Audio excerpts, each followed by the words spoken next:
সামনেই জামাই ষষ্ঠী, বাজারেও ইলিশ ঢুকতে আরম্ভ করে দিয়েছে। এই পদ্ধতিতে জামাইকে ইলিশ রান্না করে দিবেন, জামাই খুব খুশি হবে।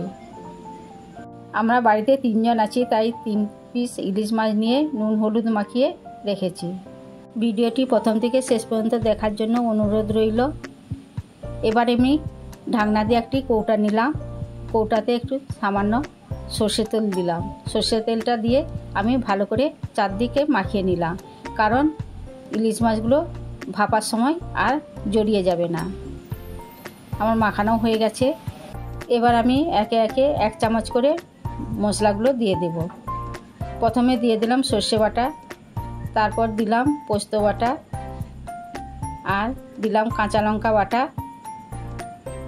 তারপর দিলাম 2 চামচ টক দই, আর দিলাম হলুদ গুঁড়ো আর পরিমাণ মতন লবণ দিয়ে আমি ভালো করে মাখিয়ে নেব। আর 1 চামচ চিনিও দিলাম। এবার আমি মশলা বাটার জলটা দিয়ে একটু চামচ দিয়ে আমি ভালো করে মাখিয়ে নিলাম। আমার 3 পিসের মাছের জন্য এই পরিমাণে নিয়েছি, আপনাদের বেশি মাছ হলে সেই পরিমাণে নেবেন। এবার আমি মাছগুলো ভালো করে উল্টে পাল্টে আমি মাখিয়ে নেব। এরপর দিয়ে দেবো কিছুটা পরিমাণে কাঁচা সর্ষের তেল আর একটা কাঁচা লঙ্কা, ফ্লেভারটা ভালো আসার জন্য।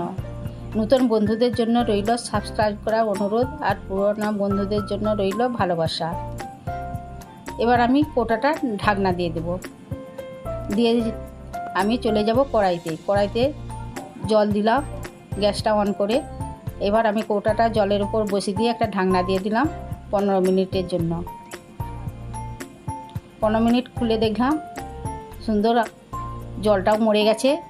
ঠান্ডা হলে কড়াই থেকে নামিয়ে আমি খুলে দেখলাম, সুন্দর দেখুন কত সুন্দর হয়ে গেছে। ইলিশের এটি খুব সহজ পদ্ধতির রেসিপি, এটি অবশ্যই জামাইকে বানিয়ে খাওয়াবেন, জামাই খুব খুশি হবে।